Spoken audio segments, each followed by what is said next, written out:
Hey, I'm Guy. I'm John. It's our YouTube channel. Subscribe to it and give this video a like. Podcast below in the description. Check that out as well. We're sponsored by Tito's Handmade Vodka. #1 vodka in America. Go make yourself a cocktail. Savor responsibly. It's funny, you brought up Chris Peterson as the next USC coach. I have, we've both, anyone's been around college football has heard for years. SC once upon a time, Chris talked to Pat Hayden, and they both agreed it wasn't quite a fit. It wasn't Chris's personality. He wasn't going to be a match for them. But I did watch him week one of the college football season, which was last week, on TV, and I thought, I think he's coming back. I did think that. And I've not really thought that about him. I've kind of thought, you know what? He's enjoying it. But he's only 56. And he clearly, when you do the, I'm just living on the lake, but then you come back to TV, you clearly miss football a little bit. Guy, I understood when that happened 5 or 6 years ago or whatever. I do believe you could convince him and he could convince himself. Like, times have changed a little bit even since then. And I know you and I talked before we hit record, and it's, all the SC fans know. Is it Mike Bone? Is that the guy's name? The USC AD? Yeah. I see it. My Twitter timeline's always fucking pissed off him because he's always been Clay Helton.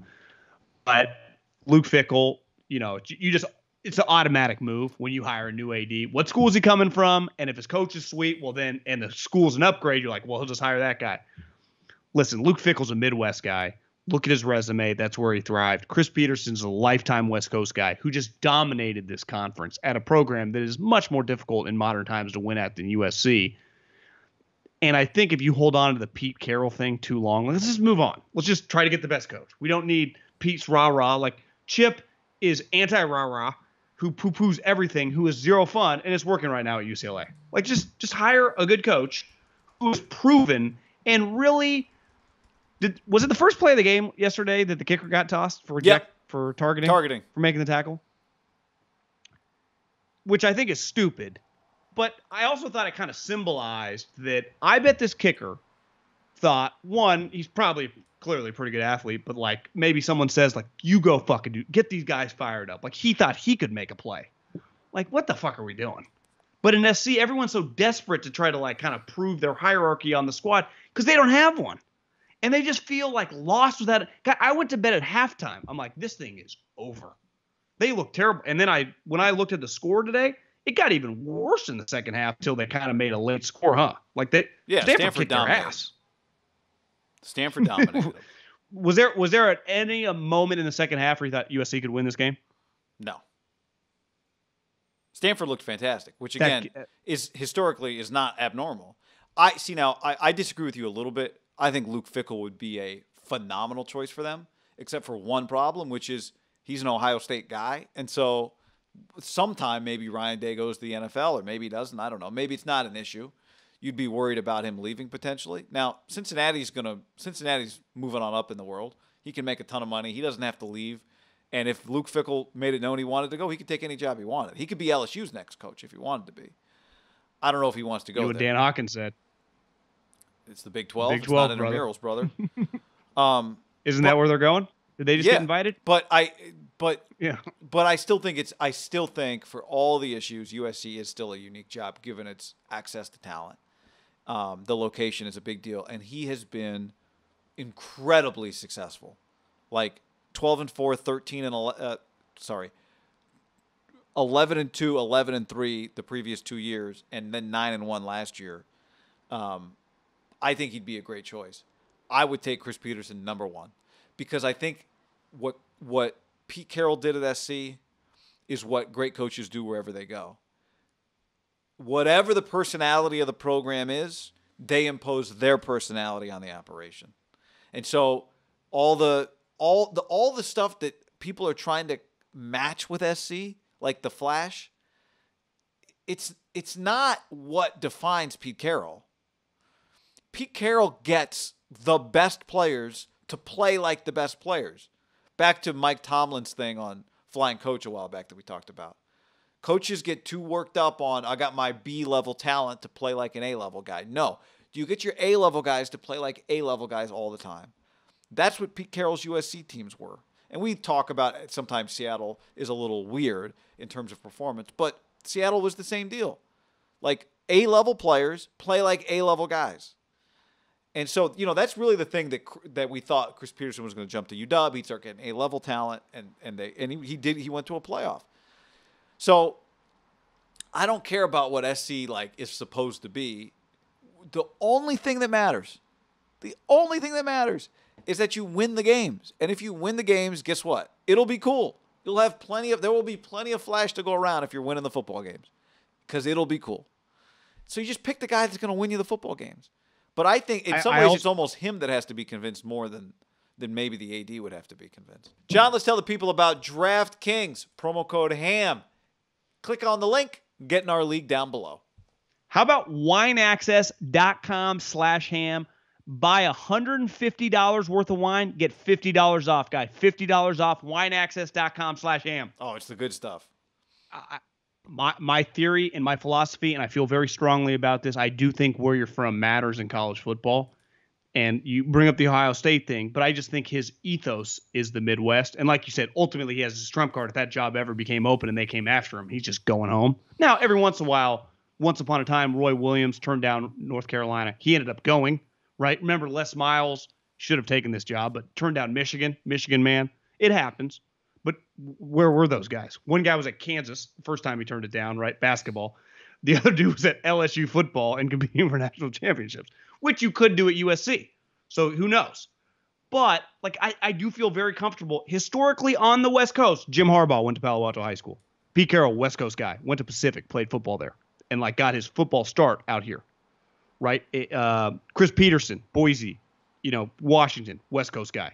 Chip, somewhat of an outlier, but he inherited a program that was resurrected and created a consistent winner. Mike Bellotti, West Coast guy. Jeff Tedford, winner, right? The last couple decades, Fresno State and Cal. Winningest coach in Cal history. West Coast guy at his core. There is something to just, and no different than when you hear all the SEC coaches talk. It's yeah, Jimbo, Kirby, they should be there. That's what kind of makes Lane unique. He kind of can go. I'm a strong believer in that. Now, Luke Fickell, I don't know him. I'm not saying he would fucking probably win. My trump card would be I'm leaning with the West Coast guy. Also, the one thing you know about him, the one thing you know about Peterson too is he now has on his resume, unlike Luke, where he has consistently coached in the Power 5 conference for years. His resume is, to me, he's on a separate platform than Luke. He did what Luke did at Cincinnati, at Boise. Yeah. There's no question he's accomplished more. But to me, the reason to hire him is not because he's from the West Coast. It's no. I'm just saying that to me is his check mark that he has. If he would be I think what happens a lot with guys who are from other places is that, A, if they don't understand the culture they're coming to, it's a problem. And then B, if they're not from the area, generally what happens is fans of a team want one of their guys. And so when you don't hire one of their guys, that guy doesn't get much rope. Now, if he wins right away, he could be one of their guys real fast. Mario Cristobal, unique because he was an assistant on Willie Taggart's staff. But Willie Taggart was not from out here. Well, Willie Taggart was from there, and that didn't work either. So, right, I'll give you an example. Florida State. He was from there, and that failed miserably. Let's say Haberman and Middlecoff were from Tuscaloosa, Alabama, and we were 35 years old. And in the early 2000s, this guy named Nick Saban was coaching at LSU, winning a natty, kicking our ass. Do you think, we were diehard Bama fans. We'd probably hate Nick Saban, right? We don't want fuck that guy. And then 5 years later, he takes over the program. You're like, now he's good. See, I think it's more geography. I think West Coast people don't like a coach that talks with a Southern accent, and Southern guys don't like guys that come from California because they're soft. And I think the Midwest, the Midwestern guy kind of works anywhere. No one's I don't want the Midwestern guy. That usually is fine. Yeah. It's what Urban felt like. Yeah, and I think Fickell probably just has some full perspective on everything. I think it's more South versus West Coast that tends to happen. Sonny Dykes comes to Cal, and Cal guy's oh no, this guy's not one of them. He doesn't belong here, right? Our guy at Florida, they hated him. Jim McElwain, yeah. Irony is he'd been in Alabama. I know. And he wasn't a West. Where did Mac grow up? Montana, right? It's not a West Coast. But I guess that's kind of feels more Midwest than anything else. And I actually feel like he kind of talks with he has a very West Coast vibe to him. Yeah, sandals and shorts and stuff.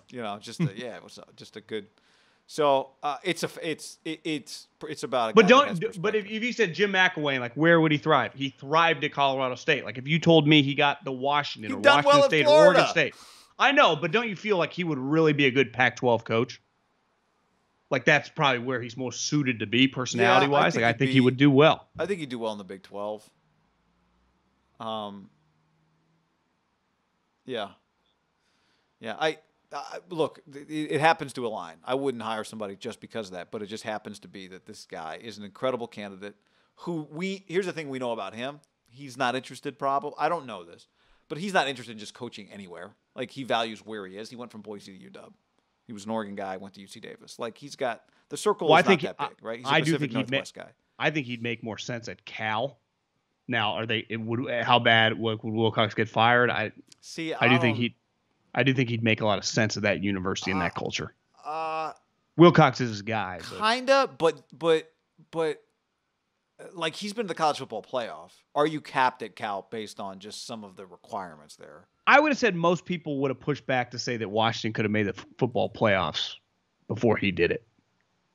But they like won a national. They won. It's no, a but time ago, 25 years ago. Yeah, I would say historically the program, but like they were not. Sark was getting but I'm just NFL saying players. But what I'm saying is at Washington they care a lot about football. At Cal, like there are some people who like think sports are dumb. 100%. But Jeff Tedford, like his era, if the college football playoff would have been around, they would have been picked several years to like be a sleeper to make the playoffs. And I think he might be an outlier there. Well, I know, but don't you think if Chris Peterson went to Cal, they would have success? But I don't know if you can get the same players that Tedford used to at Cal. Well, he wouldn't recruit them because they're not OKGs, right? Well, yeah. I'm not saying there's not some level of fit there. There is, but that's the same thing at SC. Like they want you to recruit Marshawn and Deshaun. Like is Peterson recruiting those guys? He kind of did at Washington, but there was a balance, right? Took LeGarrette Blunt no, sorry, LeGarrette played against him. Never mind. Chip had LeGarrette. That was Chip's first year. LeGarrette hit, or did his guy hit? I think LeGarrette hit his guy. Yeah. Yeah, hit Chris's Hout. guy. Was his last name? But someone with a B. Bryson Hout or something. Who was the quality control guy when I was scouting going through Mike Leach's his first year at Washington State? Hauk was on his staff. Yeah.